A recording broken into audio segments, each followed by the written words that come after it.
Bismillahirrahmanirrahim. Assalamualaikum warahmatullahi wabarakatuh.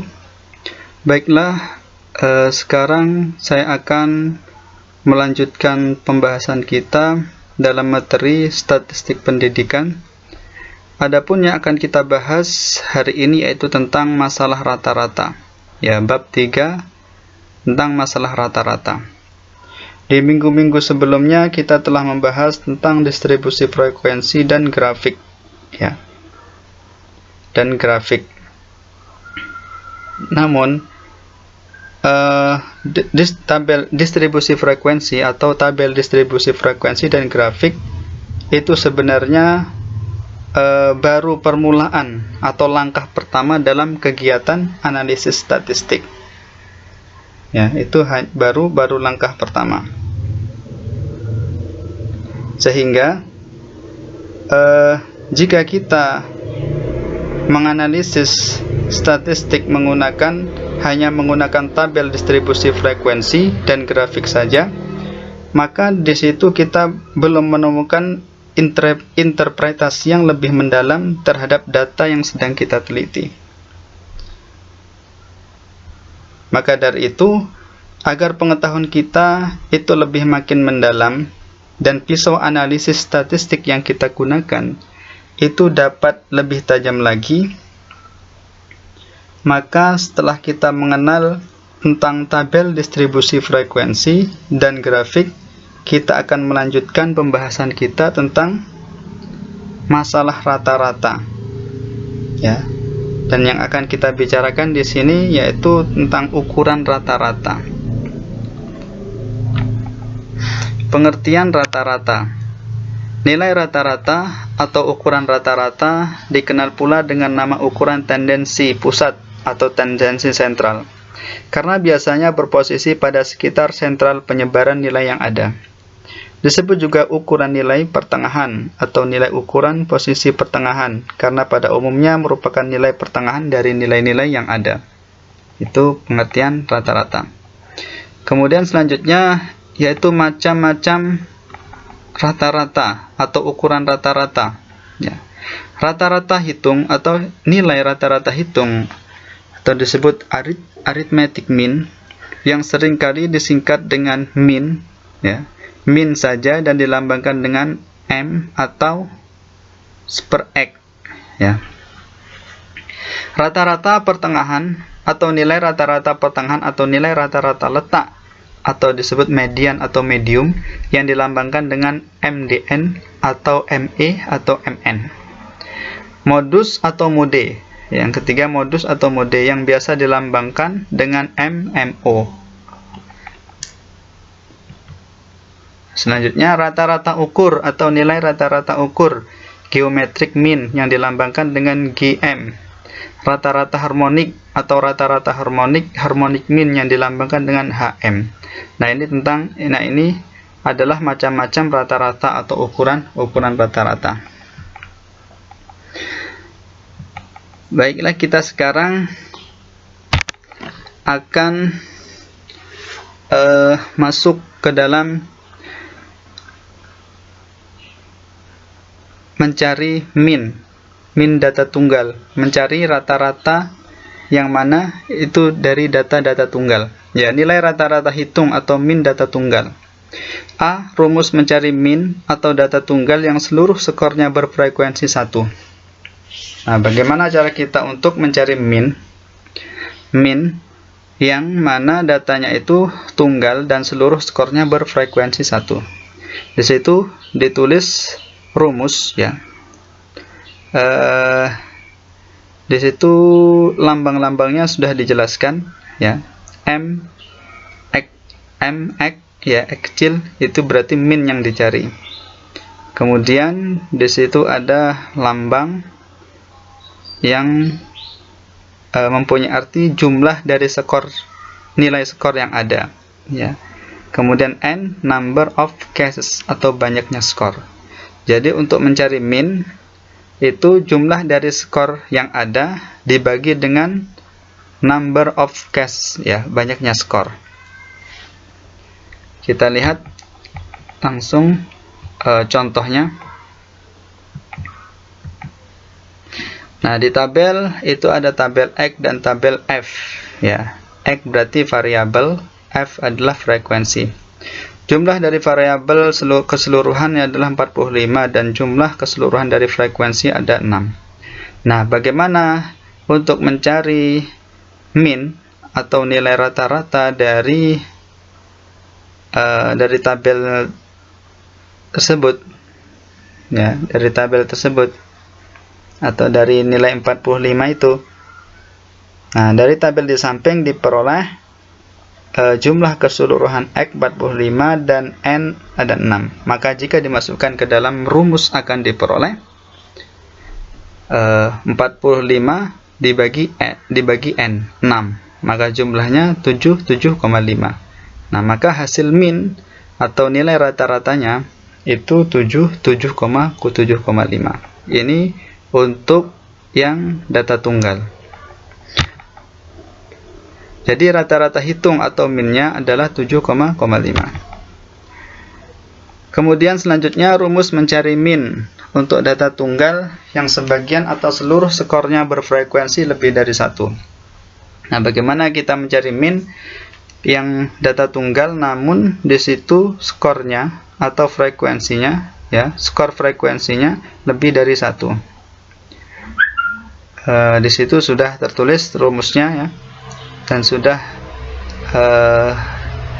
ada juga penjelasan tentang arti rumus tersebut, ya. Min yang dicari jumlah dari hasil perkalian antara masing-masing skor dengan frekuensinya, number of cases. Maka untuk mencari min, jumlah dari hasil perkalian antara masing-masing skor dengan frekuensinya dibagi dengan N. Maka kita langsung lihat contohnya.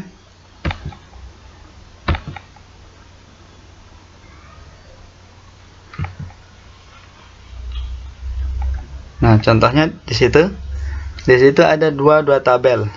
Tabel yang kiri di situ tentang tabel distribusi frekuensinya, ya. Ada nilai atau variabelnya itu terdiri dari 10, angka 10, 9, 8, 7, 6, 5, 4, 3, 2. Kemudian frekuensinya, ya, frekuensinya ada 1, 2, 4, 20, 35, 22, 4, 11, 4, 100. Dan jumlah N-nya di situ adalah 100. Nah, bagaimana kita untuk mencari nilai rata-ratanya? Ya, bagaimana untuk mencari nilai rata-ratanya? Maka jika ini data tunggal namun skor frekuensinya itu lebih dari 1, ya. Di sini tadi data tunggal skor frekuensinya lebih dari 1. Nah, maka cara mencarinya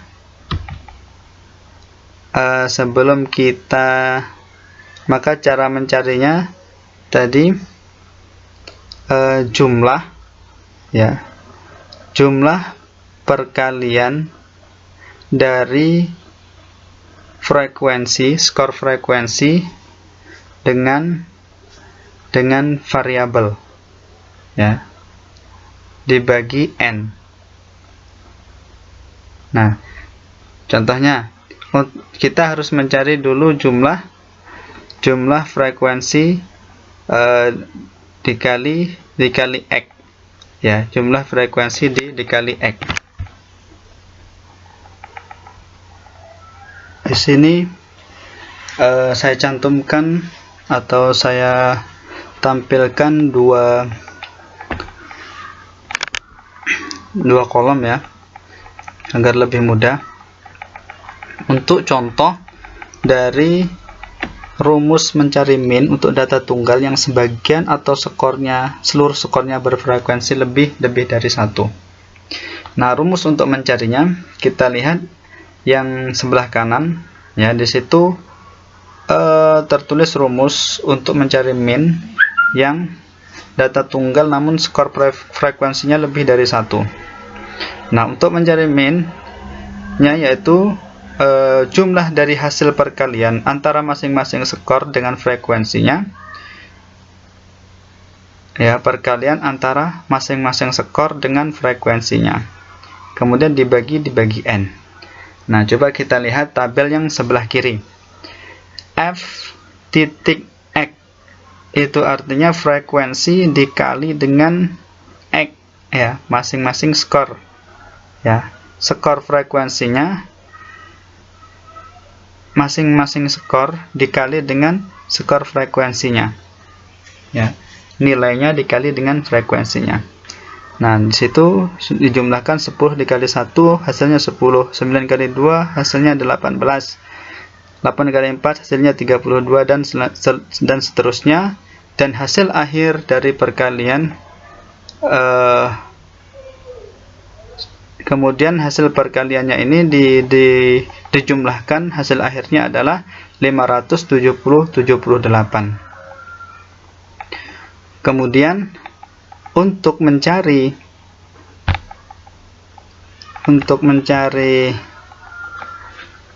hasil minnya, ya, dari tabel di atas diperoleh jumlah jumlah keseluruhan perkalian antara frekuensi dan skor adalah 578 dan N 100. Maka jika dimasukkan ke dalam rumus akan diperoleh 578 dibagi 100, maka hasilnya 5,78. Jadi rata-rata hitung atau minnya adalah 5,78. Ya, jadi seperti itu. Insya Allah caranya mudah. Kemudian selanjutnya kita mencari nilai rata-rata hitung min data berkelompok. Nah, sekarang bagaimana kalau datanya itu berkelompok? Ya, bagaimana kalau datanya itu berkelompok?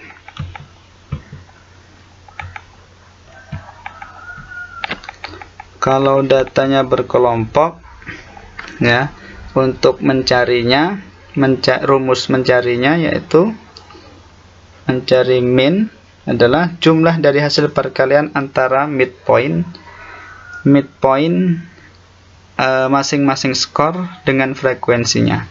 Berarti dicari midpoint masing-masing skor atau titik tengahnya, ya, kemudian dibagi n. Maka langkah yang pertama yang perlu kita lakukan adalah menetapkan nilai tengah atau midpoint masing-masing interval dengan lambang X. Kemudian mengalihkan frekuensi masing-masing interval dengan nilai tengah midpointnya. Berarti dikali midpointnya dikali dengan frekuensi. Yang menjumlahkan frekuensi dikali X sehingga diperoleh jumlah keseluruhan F kali X menghitung min dengan rumus. Kita lihat. Jika datanya itu berkelompok, ya, maka langkah yang pertama yang perlu kita lakukan adalah di sini menetapkan nilai tengah atau midpoint. Ya, kita coba untuk menetapkan nilai tengah dari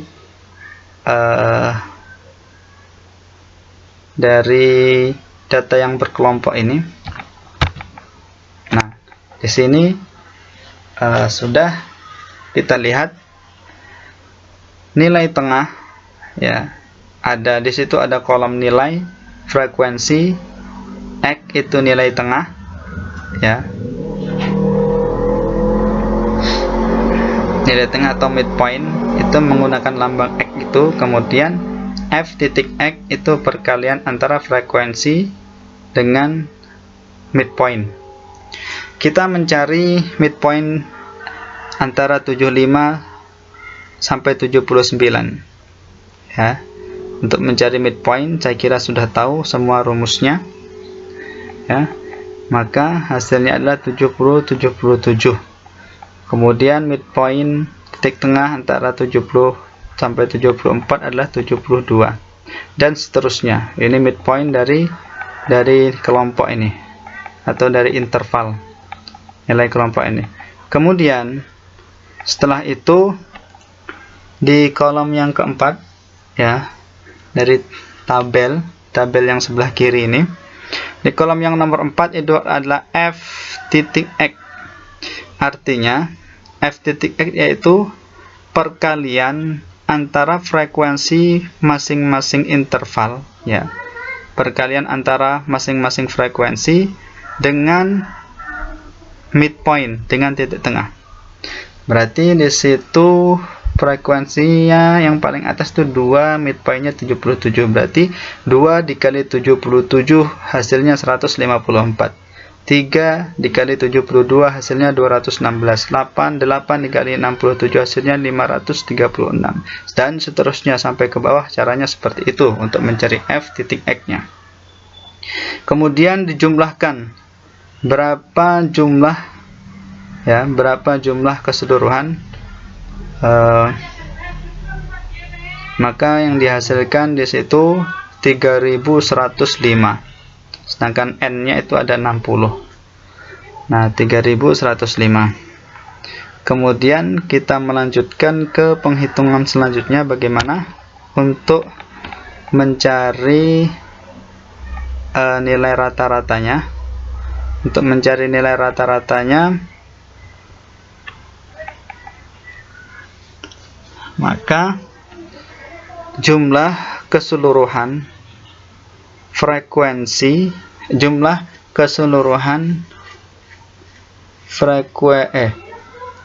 perkalian antara frekuensi masing-masing interval dengan midpoint, ya, dibagi n, ya, jumlah keseluruhan masing-masing, jumlah keseluruhan frekuensi, ya, jumlah keseluruhan perkalian antara frekuensi dengan midpoint dibagi 60. Hasilnya 51,775. Jadi rata-rata hitung atau min-nya adalah 51,775. Itu langkah-langkahnya seperti itu. Nah, di sini tampak dari tabel tersebut di atas dapat kita peroleh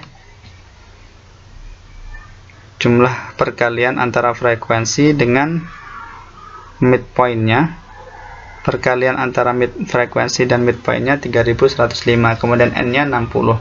Maka untuk mengetahui min-nya atau nilai rata-ratanya 3105 dibagi 60, hasilnya 51,75. Ya, jadi caranya seperti itu. Kemudian selanjutnya, rumus mencari min untuk data berkelompok dengan menggunakan metode singkat. Nah, bagaimana? Itu tadi menggunakan data berkelompok, namun cara mencarinya menggunakan data yang panjang. Menggunakan cara-cara yang panjang, bukan data yang panjang, cuma menggunakan cara yang panjang. Nah, sekarang bagaimana untuk menggunakan metode singkatnya? Untuk menggunakan metode singkatnya, kita sebelum mencarinya, kita harus mengetahui rumusnya dulu dan memahaminya. Untuk mencari min, ya, untuk mencari min untuk data berkelompok dengan menggunakan metode singkat. Di situ untuk mencari min sama dengan m di atas, ya, yang artinya min terkaan atau min taksiran, ya. Kemudian ditambah i itu panjang interval. Kemudian dalam kurung jumlah dari hasil perkalian antara midpoint atau titik tengah buatan sendiri masing-masing skor dengan frekuensinya, ya. Jadi jumlah perkalian antara midpoint buatan sendiri, ya, dan dengan frekuensinya. Kemudian untuk n-nya kita sudah mengetahui semua. N itu jumlah keseluruhan frekuensi. Nah, sekarang coba kita contohnya, ya. Contohnya bagaimana? Nah, langkah yang pertama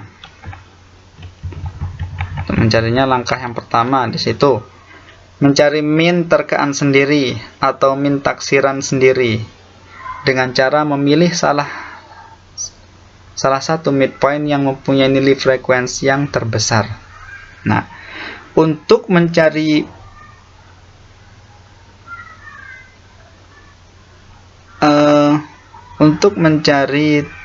min terkaan sendiri itu bagaimana? Ya, min taksiran sendiri. Kita menaksirkan sendiri minnya tersebut. Maka caranya adalah kita mencari salah satu midpoint yang mempunyai nilai yang frekuensinya terbesar. Ya, menentukan titik tengah buatan kita sendiri. Maka kita di awal menentukan titik tengah buatan kita sendiri. Nah, di situ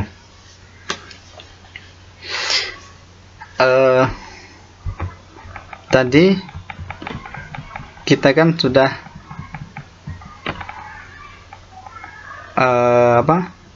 sampai di kita tadi sudah mencari tentang midpointnya, ya, tentang midpointnya. Di situ ada tabel yang mempunyai ada 5 kolom, ya. Yang pertama nilai interval, kemudian F frekuensi, kemudian X. X itu artinya midpoint, ya. Kemudian X itu midpoint. Kemudian ada X1. X bukan X1, ya. X koma di atas, ya.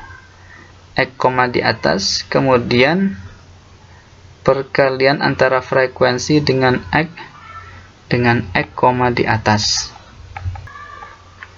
Nah, X koma di atas itu adalah mempunyai arti midpoint buatan sendiri, ya. X koma di atas itu midpoint buatan sendiri. Nah, bagaimana cara kita untuk menentukan midpoint buatan sendiri, ya, yang ada di kolom yang keempat ini yang berlambangkan X koma di atas? Nah, kita yaitu dengan mencari midpoint aslinya yang terbesar. Midpoint aslinya yang frekuensinya terbesar atau tertinggi. Coba kita lihat midpoint yang frekuensinya, midpoint asli yang frekuensinya terbesar di situ ditandai warna kuning, yaitu 9. Adapun frekuensi yang terbesar yaitu 9. Ya, 9, yang mana interval dari 40 sampai 44. Dan jumlah midpoint aslinya yaitu 442. Nah, dimulai dari situ. Maka untuk memulainya, untuk menentukan midpoint taksiran sendiri atau terkaan sendiri, maka dari situ kita lihat di tabel ini, ya. Diperhatikan di tabel di situ dimulai dari 0 di situ, ya. Kemudian ke atas kita lihat ada angka 1 2 3 4 5 6 7, ya, berurutan dari nilai 0 tersebut. Kemudian ke bawahnya min 1 min 2. Nah, seperti itu untuk mencari midpoint terkaannya. Kita pertama mencari frekuensi terbesar, midpoint yang mempunyai nilai frekuensi terbesarnya di situ 9. Nah, setelah ketemu, kemudian mulai dari situ kita mencari midpoint taksirannya, ya. Nah, kemudian untuk langkah selanjutnya yaitu menentukan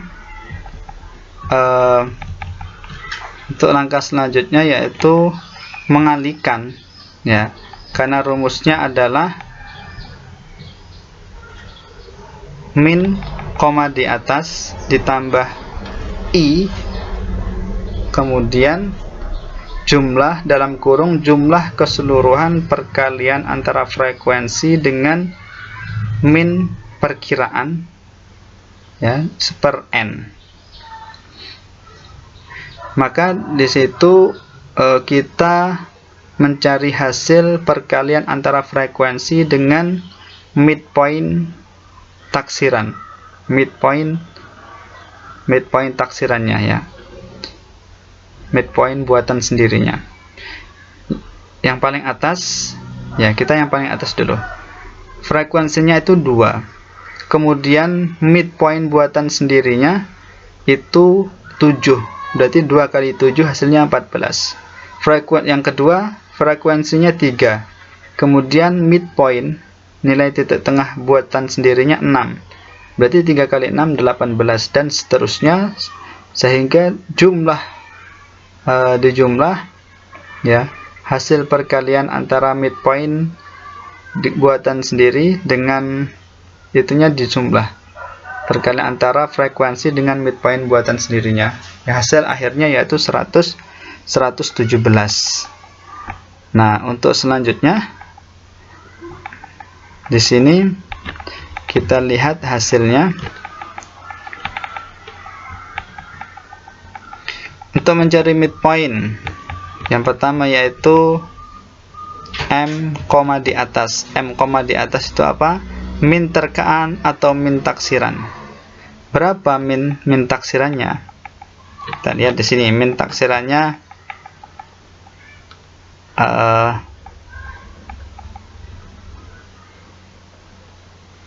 min terkaan atau min taksiran. Untuk midpoint terkaannya di situ 442, ya. Berarti 42 kemudian ditambah dengan panjang interval. Nah, panjang intervalnya itu berapa?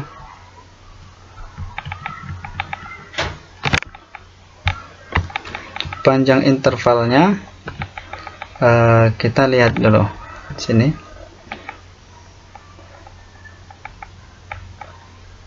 Nah, di sini 42 ditambah 5. Artinya di sini panjang intervalnya adalah interval 5. Misalkan 75 sampai 79.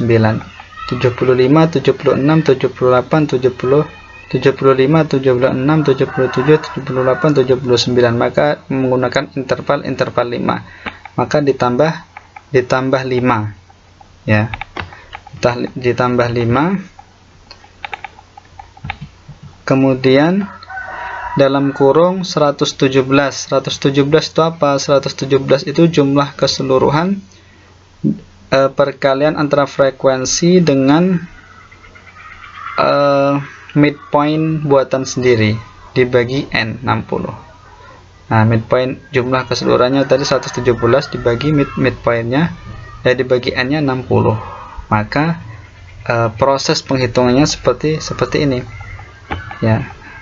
Setelah dibagi hasil bagiannya itu 1,95.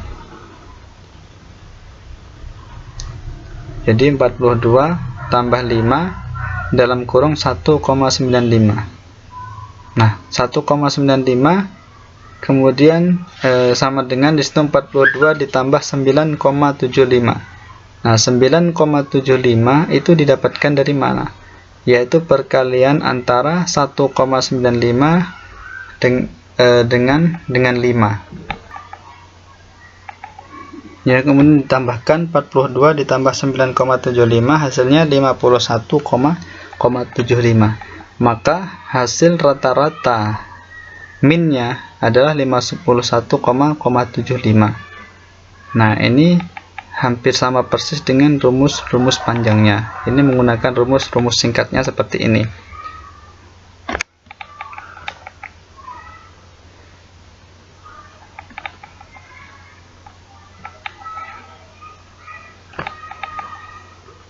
Ya, menggunakan cara-cara singkatnya tadi seperti itu. Mungkin sampai di sini dulu penjelasan tentang nilai rata-rata ini. Jika ada yang belum dipahami, silahkan ditanyakan. Ya, silahkan ditanyakan. Mungkin ini ada agak sedikit rumit ya, sedikit rumit dari yang sebelumnya, cara pembuatan distribusi frekuensi ya. Namun jika kita sudah memahami rumusnya, insya Allah itu akan mudah ya. Mungkin cukup sekian yang dapat saya sampaikan. Mohon maaf bila mana ada kesalahan dan kekurangannya. Akhirul kalam. Assalamualaikum warahmatullahi wabarakatuh.